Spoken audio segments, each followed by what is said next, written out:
ಮಗಳ ಕನಸಿನ ಬೆನ್ನೇರಿದ ತಾಯಿಯ ಕಥೆ. ಒಂದು ಪುಟ್ಟ ಜಗತ್ತು ಮತ್ತು ದೊಡ್ಡ ಕನಸು. ಸಿದ್ದಾಪುರ ಎಂಬುದು ಪಶ್ಚಿಮ ಘಟ್ಟದ ತಪ್ಪಲಿನಲ್ಲಿರುವ ಒಂದು ಸಣ್ಣ ಹಳ್ಳಿ. ಅಲ್ಲಿನ ಜೀವನ ಸರಳ, ಆದರೆ ಅಲ್ಲಿನ ಜನರ ಆಲೋಚನೆಗಳು ಬಂಡೆಯಷ್ಟು ಗಟ್ಟಿಯಾದ ಕಟ್ಟುಪಾಡುಗಳಿಂದ ಕೂಡಿದವು. ಅದೇ ಊರಿನ ಒಂದು ಮೂಲೆ ಸೋರುತ್ತಿದ್ದ ಹಂಚಿನ ಮನೆಯಲ್ಲಿ ಶಾರದ ತನ್ನ 14 ವರ್ಷದ ಮಗಳು ಕಾವ್ಯಳೊಂದಿಗೆ ವಾಸಿಸುತ್ತಿದ್ದಳು. ಶಾರದಾ ಗಂಡನನ್ನು ಕಳೆದುಕೊಂಡು ವರ್ಷಗಳೇ ಕಳೆದಿದ್ದವು. ಆಕೆಯ ಬದುಕು ಬರೀ ಹೊಲಿಗೆ ಕೆಲಸಕ್ಕೆ ಸೀಮಿತವಾಗಿತ್ತು. ಹಗಲೆಲ್ಲ ಹೊಲಿಗೆ ಯಂತ್ರದ ಸದ್ದಿನಲ್ಲಿ, ರಾತ್ರಿಯೆಲ್ಲ ಮಗಳ ಭವಿಷ್ಯದ ಕನಸಿನಲ್ಲಿ ಶಾರದಾ ಬದುಕುತ್ತಿದ್ದಳು. ಕಾವ್ಯ ಸಾಮಾನ್ಯ ಹುಡುಗಿಯಲ್ಲ. ಆಕೆಯ ಕಣ್ಣುಗಳಲ್ಲಿ ನಕ್ಷತ್ರಗಳ ಹೊಳಪಿತ್ತು. ಕತ್ತಲೆಯಲ್ಲಿ ಕಣ್ಣು ಕಪ್ಪಾಗುವವರೆಗೆ ಪುಸ್ತಕಗಳನ್ನು ಓದುವ, ಮಳೆ ಬಂದರೆ ಮಣ್ಣಿನ ವಾಸನೆಯಲ್ಲಿ ವಿಜ್ಞಾನವನ್ನು ಹುಡುಕುವ ಆಕೆಯ ಆಸಕ್ತಿ ಶಾರದೆಗೆ ಅರಿವಿತ್ತು. ಆದರೆ ಆ ಹಳ್ಳಿಯ ಜನರಿಗೆ ಹೆಣ್ಣು ಮಗು ಎಂದರೆ ಕೇವಲ ಬೇರೆಯವರ ಮನೆಗೆ ಹೋಗುವ ವಸ್ತು. ಶಾರದಾ, ಮಗಳನ್ನು ಓದಿಸಿ ಏನು ಮಾಡ್ತೀಯಾ? ಅವಳಿಗೆ ಮದುವೆ ಮಾಡುವ ವಯಸ್ಸಾಯಿತು. ಅಡುಗೆ ಮನೆ ಕೆಲಸ ಕಲಿಸು, ಸುಮ್ಮನೆ ಓದಿಸಿ ಕಾಲಹರಣ ಮಾಡಬೇಡ ಎಂದು ಊರಿನ ಹಿರಿಯರು ಆಗಾಗ ಭೇಟಿಯಾದಾಗಲೆಲ್ಲ ಹೀಯಾಳಿಸುತ್ತಿದ್ದರು.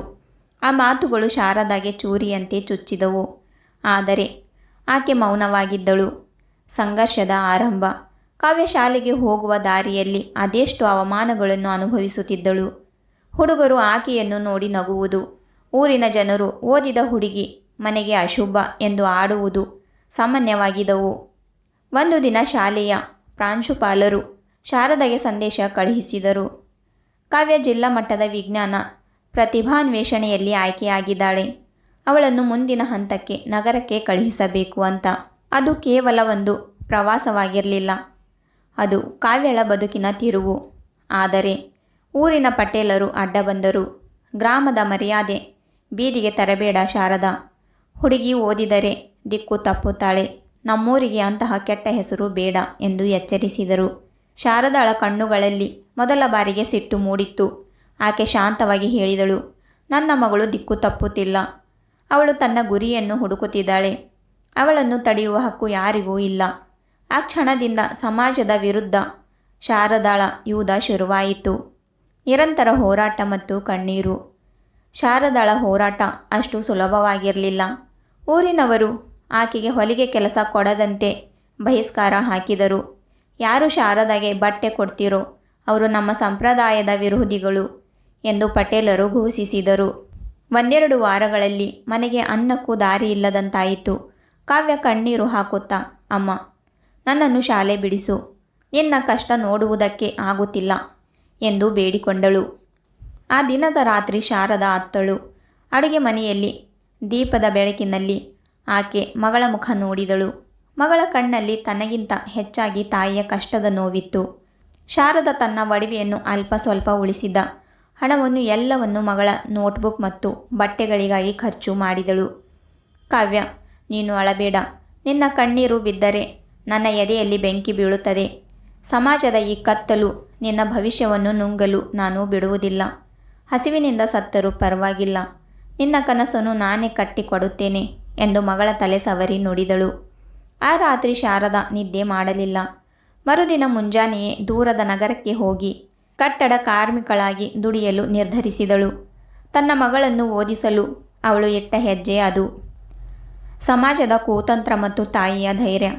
ಕಾವ್ಯ ನಗರಕ್ಕೆ ಹೋಗಿ ಕಲಿಯಲು ಶುರು ಮಾಡಿದಾಗ ಸಮಾಜ ಮತ್ತೆ ಕೆಟ್ಟದಾಗಿ ಮಾತನಾಡತೊಡಗಿತ್ತು. ಹೆಣ್ಣು ಮಗಳನ್ನು ಒಂಟಿಯಾಗಿ ಕಳುಹಿಸಿದಳು, ಅವಳು ಏನಾಗುತ್ತಳೋ ಏನೋ ಎಂಬ ಮಾತುಗಳು ಶಾರದಾಳ ಕಿವಿಗೆ ಬೀಳುತ್ತಿದ್ದವು. ಒಂದು ದಿನ ಕಾವ್ಯ ರಜೆಗೆ ಊರಿಗೆ ಬಂದಾಗ ಊರಿನವರು ಅವಳ ಮೇಲೆ ಸುಳ್ಳು ಅಪವಾದ ಹೊರಿಸಿ ಆಕೆಯನ್ನು ಮದುವೆ ಮಾಡಿಸಿಯೇ ತೀರುತ್ತೇವೆ ಎಂದು ಪಟ್ಟು ಹಿಡಿದರು. ಪಟೇಲರ ಮಗನೊಂದಿಗೆ ಮದುವೆ ನಿಶ್ಚಯವಾಯಿತು. ಶಾರದಾಗೆ ವಿಷಯ ತಿಳಿದು ಸಿಡಿಲು ಬಡಿದಂತಾಯಿತು. ಅವಳು ನೇರವಾಗಿ ಪಟೇಲರ ಮನೆಗೆ ಹೋದಳು. ಊರಿನ ಜನರು ಅಲ್ಲಿ ನೆರೆದಿದ್ದರು. ಶಾರದಾಳ ಕಣ್ಣಲ್ಲಿ ನೀರಿರಲಿಲ್ಲ, ಬದಲಿಗೆ ದಾವಾಗ್ನಿ ಇತ್ತು. ಯಾಕೆ ನನ್ನ ಮಗಳ ಬದುಕಿನೊಂದಿಗೆ ಚೆಲ್ಲಾಟವಾಡುತ್ತಿದ್ದೀರಿ? ಅವಳು ಈ ಊರಿನ ಮಗಳು, ಅವಳಿಗೂ ಬದುಕುವ ಹಕ್ಕಿದೆ. ನೀವು ಕಟ್ಟಿದ ಈ ಮರ್ಯಾದೆಯ ಬೇಲಿ ಕೇವಲ ಹೆಣ್ಣಿನ ಅಸ್ತಿತ್ವವನ್ನು ಕೊಲ್ಲಲು ಮಾತ್ರ.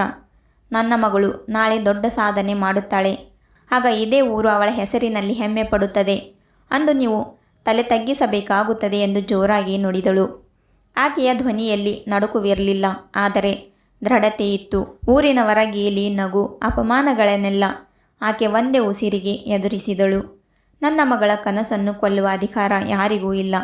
ಕಾನೂನು ನನ್ನ ಜೊತೆಗಿದೆ ಎಂದು ಪೊಲೀಸರಿಗೆ ದೂರು ನೀಡಲು ಸಿದ್ಧಳಾದಾಗ ಊರಿನವರು ಸುಮ್ಮನಾದರು. ಸಾಧನೆಯ ಶಿಖರ. ವರ್ಷಗಳು ಉರುಳಿದವು. ಕಾವ್ಯ ವಿಜ್ಞಾನಿಯಾಗಿ ದೊಡ್ಡ ಸಂಸ್ಥೆಯೊಂದರಲ್ಲಿ ಕೆಲಸಕ್ಕೆ ಆಯ್ಕೆಯಾದಳು. ಅಂದು ಅವಳು ಊರಿಗೆ ಮರಳಿದಾಗ ಆಕೆಯ ಸಾಧನೆಯ ಸುದ್ದಿ ಇಡೀ ಊರಿಗೆ ಹರಡಿತ್ತು. ಅದೇ ಪಟೇಲರು, ಅದೇ ಜನರು ಆಗ ಅವಳನ್ನು ಸನ್ಮಾನಿಸಲು ಸಾಲಿನಲ್ಲಿ ನಿಂತಿದ್ದರು. ಕಾವ್ಯ ವೇದಿಕೆಗೆ ಬಂದಾಗ ಶಾರದಾ ಎಲೆಮರೆಯ ಕಾಯಿಯಂತೆ ದೂರದಲ್ಲಿ ನಿಂತಿದ್ದಳು. ಆಕೆಯ ಮೈಯೆಲ್ಲ ಕೆಲಸದ ಕಲೆ, ಮುಖದಲ್ಲಿ ಸುಕ್ಕುಗಳು, ಕೈಗಳು ಒರಟಾಗಿದ್ದವು. ಆದರೆ ಆ ಕಣ್ಣುಗಳಲ್ಲಿ ಕಂಡಿತ್ತು ಅಪಾರ ತೃಪ್ತಿ. ವೇದಿಕೆಯಿಂದ ಕಾವ್ಯ ತಾಯಿಯನ್ನು ಕರೆದಳು. ಇಡೀ ಊರು ಮೌನವಾಯಿತು. ಕಾವ್ಯ ಅಳುತ್ತಾ ತಾಯಿಯ ಪಾದಕ್ಕೆ ನಮಸ್ಕರಿಸಿದಳು. ಈ ಸಾಧನೆ ನನ್ನದಲ್ಲ, ಈ ಸಮಾಜದ ಕತ್ತಲೆಯನ್ನು ಸೀಳಿ ನನಗೆ ಬೆಳಕಿನ ದಾರಿ ತೋರಿಸಿದ ನನ್ನ ಅಮ್ಮನದ್ದು. ಅವಳು ಹಸಿವಿನಿಂದ ಇದ್ದು ನನಗೆ ಉಣಿಸಿದಾಳೆ, ಅವಮಾನಗಳನ್ನು ನುಂಗಿ ನನಗೆ ಗೌರವ ತಂದುಕೊಟ್ಟಿದ್ದಾಳೆ ಎಂದು ಕೂಗಿದಾಗ ಅಲ್ಲಿ ನೆರೆದಿದ್ದ ಎಲ್ಲರ ಕಣ್ಣಲ್ಲಿ ನೀರು ಜಿನುಗಿತ್ತು. ಶಾರದಾ ಕಣ್ಣೀರು ಹಾಕುತ್ತಲೇ ನಕ್ಕಳು. ಅಂದು ಅವಳು ಪಟ್ಟ ಅವಮಾನ, ಹಸಿವು, ನೋವು ಎಲ್ಲವೂ ಸಾರ್ಥಕವಾಯಿತು. ಸಮಾಜ ಎನ್ನುವುದು ಒಂದು ಕತ್ತಲ ಕೋಣೆಯಂತೆ. ನಾವು ಬೆಳಕನ್ನು ಹಿಡಿದುಕೊಂಡು ಹೋದಾಗ ಅದು ನಮ್ಮನ್ನು ಹೀಯಾಳಿಸಬಹುದು, ನಮ್ಮನ್ನು ತಡೆಯಬಹುದು. ಆದರೆ ಆ ಬೆಳಕನ್ನು ಆರಿಸಲು ಬಿಡಬಾರದು. ಶಾರದಾ ಒಬ್ಬಳಲ್ಲ, ಆಕೆ ಸಾವಿರಾರು ತಾಯಂದಿರ ಸಂಕೇತ. ಹೆಣ್ಣು ಮಗು ಅಬಲೆ ಎಂದು ತಿಳಿದವರಿಗೆ ಶಾರದಾ ಕೊಟ್ಟ ಉತ್ತರ ಆಕೆಯ ಮಗಳ ಗೆಲುವು. ಇಂದಿಗೂ ಆ ಸಣ್ಣ ಹಳ್ಳಿಯಲ್ಲಿ ಯಾರಾದರೂ ಹೆಣ್ಣು ಮಗುವಿನ ಶಿಕ್ಷಣವನ್ನು ವಿರೋಧಿಸಿದರೆ ಜನರು ಶಾರದಾಳನ್ನು ನೆನಪಿಸಿಕೊಳ್ಳುತ್ತಾರೆ. ಅವಳು ಒಬ್ಬ ಶಾರದಾ ಆಗಬಹುದಿತ್ತು, ಆದರೆ ನೀವ್ಯಾಕೆ ಅವಳನ್ನು ಮುಗಿಸುತ್ತಿದ್ದೀರಿ ಎಂಬ ಪ್ರಶ್ನೆ ಸಮಾಜದ ಎದೆಯಲ್ಲಿ ಇಂದಿಗೂ ಮನೆ ಮಾಡಿದೆ. ಈ ಕತೆ ಕೇವಲ ಒಂದು ಕಥೆಯಲ್ಲ, ಇದು ಪ್ರತಿ ತಾಯಿಗೂ ಸಮರ್ಪಿತ. ತಾಯಿಯ ಪ್ರೀತಿ ಮತ್ತು ತ್ಯಾಗದ ಮುಂದೆ ಜಗತ್ತಿನ ಯಾವುದೇ ಸಂಪ್ರದಾಯ, ಸಮಾಜ ಅಥವಾ ಅಡೆತಡೆಗಳು ಚಿಕ್ಕವು. ಪ್ರತಿಯೊಬ್ಬ ಮಗಳು ತನ್ನ ತಾಯಿಯ ಕಣ್ಣೀರಿನ ಬೆಲೆಗೆ ಸಾಧನೆಯನ್ನು ಕಾಣಿಕೆಯಾಗಿ ನೀಡಿದಾಗ ಮಾತ್ರ ನಿಜವಾದ ವಿಜಯ ಸಿಗುತ್ತದೆ. ಕಾವ್ಯ ಮತ್ತು ಶಾರದಾಳ ಈ ಕಥೆ ಕನಸು ಕಾಣುವ ಧೈರ್ಯವಿರುವವರಿಗೆ ಎಂದಿಗೂ ಸ್ಫೂರ್ತಿಯಾಗಿ ಉಳಿಯುತ್ತದೆ. ಸ್ನೇಹಿತರೆ, ಕತೆ ಇಷ್ಟವಾದರೆ ಲೈಕ್, ಶೇರ್ ಆ್ಯಂಡ್ ಸಬ್ಸ್ಕ್ರೈಬ್ ಮಾಡಿ. ಮತ್ತೆ ಸಿಗೋಣ ಇನ್ನೊಂದು ಕಥೆಯೊಂದಿಗೆ.